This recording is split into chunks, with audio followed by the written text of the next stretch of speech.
Pokoknya dia harus tanggung jawab sama ulahnya dia udah gitu aja. Enggak, masih 2 tahun mau 3 tahun.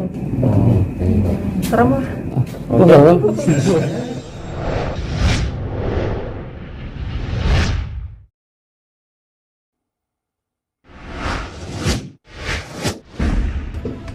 Gini, permasalahan antara Alif dengan Aska tidak bisa terlepas dengan permasalahan utama, yaitu dulu adanya dugaan KDRT yang sudah dilaporkan di Polres Jakarta Selatan. Nah, kemudian saat ini memang laporan tersebut sudah dicabut karena ada permintaan maaf dan ada kesepakatan untuk berpisah baik-baik waktu itu. Nah, nyatanya setelah laporan dicabut pun mantan suami istri Aska ini masih melakukan perbuatan-perbuatan yang nggak terpuji lah secara verbal. Nah, oleh karenanya muncul ketakutan tersendiri kepada Aska untuk bertemu, untuk berkomunikasi. Ini yang jadi masalah utama. Jadi bukannya Askanya sengaja tidak mau menemui karena ada trauma secara psikis yang terjadi dalam diri Aska. Itu permasalahan utamanya.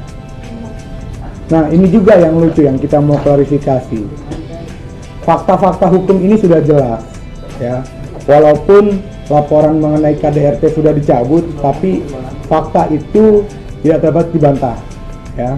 Lucu, saat ini yang sedang diproses hukum adalah saudara Alif, kemudian Aska sebagai pelapor yang disuruh minta maaf, gitu. Justru harusnya dia sebagai lelaki, dia sadar perbuatannya itu tidak pantas dilakukan kepada seorang wanita dan dia harus minta maaf, gitu. Nah, oleh karenanya melalui pertemuan ini kita menghimbau kepada Alif supaya janganlah melebarkan masalah ini kemana-mana, melebarkan ke cerita-cerita yang dulu, yang memang kalau kita mau ungkit kesalahan-kesalahan dialah justru yang lebih besar. Nah, jadi saran saya supaya Alif juga kuasa hukumnya juga janganlah berstatement yang mendiskreditkan Aska, karena bukan tidak mungkin akan melahirkan permasalahan hukum baru nantinya. Fokus aja dengan permasalahan yang ada di Polda sekarang. Bagaimana dia menghadapi proses hukum mengenai dugaan pemalsuan dan memasukkan keterangan palsu. Karena ini fakta. Aska pada saat ingin mengurus akta kelahiran, dia datang ke Kecamatan Pancoran. Ditemukan bahwasanya KTP-nya sudah nonaktif. Dan pada saat itu diketahui juga telah terbit akta kelahiran anak. Nah, KTP-nya tidak aktif ini beralih ke Kecamatan di Gambir, Jakarta Pusat. Setelah di cross check ke sana, ternyata benar domisilinya berpindah tanpa pengetahuan Aska. Dan akta kelahiran itu terbit tercantum nama Alif di situ. Nah, kita sama-sama tahu bahwasanya pernikahan Aska dan Alif itu adalah siri. Namun beberapa waktu lalu Alif sempat mengajukan namanya isbat nikah. Isbat nikahnya ini ditolak.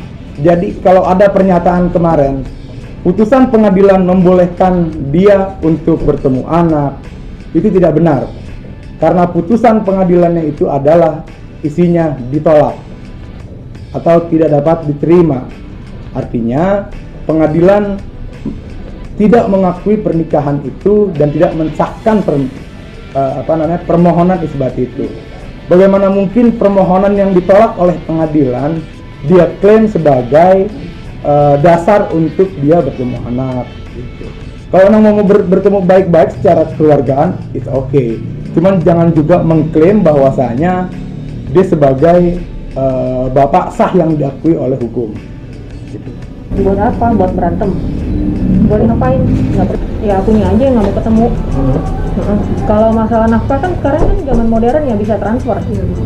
Jadi gini, anaknya kan masih kecil, terus aku juga nggak mau ketemu sama dia gitu loh. Kalau anak udah besar pengen ketemu dia silahkan, jangan ada aku. Kalau anaknya pengen ketemu ya silahkan kak. Tapi sekarang kan dia nggak nyari-nyari. Malah pernah aku nunjukin mukanya dia panggilnya abang.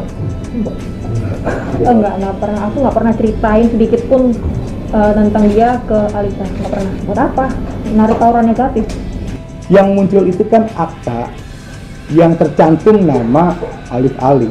Nah, sedangkan secara hukum, ketika seorang melakukan pernikahan secara siri, maka garis keturunan secara keperdataan itu hanya kepada ibunya, dan harusnya tercantum hanya nama ibunya, bukan nama bapaknya.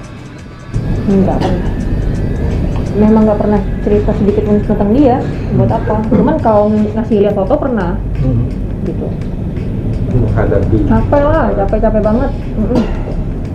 Terus diserang juga kan mentalnya kan. gimana? Diserang sama dia juga kan mentalnya. Dari statement dia di media. Banyak kan tinggal di posting aja. Yang kemarin ya cari uang. Apa aja? Segala sumber kan masih banyak. Apalagi zaman digital ya bang ya, lebih gampang. Sebelum ketemu Alif pun saya sendiri, malah gitu panjangnya. Dari endorse ada, dari yang tempat lain juga ada. Sebelum sama dia juga sendiri kan, pas ada dia juga ya nggak usah diomongin lah. Memaafkan nggak bisa ya kayaknya. Karena udah beberapa kali dimaafin soalnya. Ya, Bukan ambisi, tapi kan yang namanya korban ya harus melaporkan ke polisi dong. Masa lapornya ke Thanos? Minta pertanggungjawaban. Oke, seandainya dia bertanggung jawab menafkahi Berarti- anak termasuk menafkahi kamu Oh mungkin bukan ya? itu, bukan itu. Pertanggungjawabannya ya masalah tentang dia masukin KTP. Iya, buat ke Aska itu apa sih? Banyak lah mas, zaman sekarang kan semuanya butuh verifikasi pakai KTP. Bener nggak? Dari bank, dari paspor, bayar pajak, banyak sama kayak aku jadinya kayak anak hilang di negeri sendiri gitu loh. Karena ulahnya apa? WNA.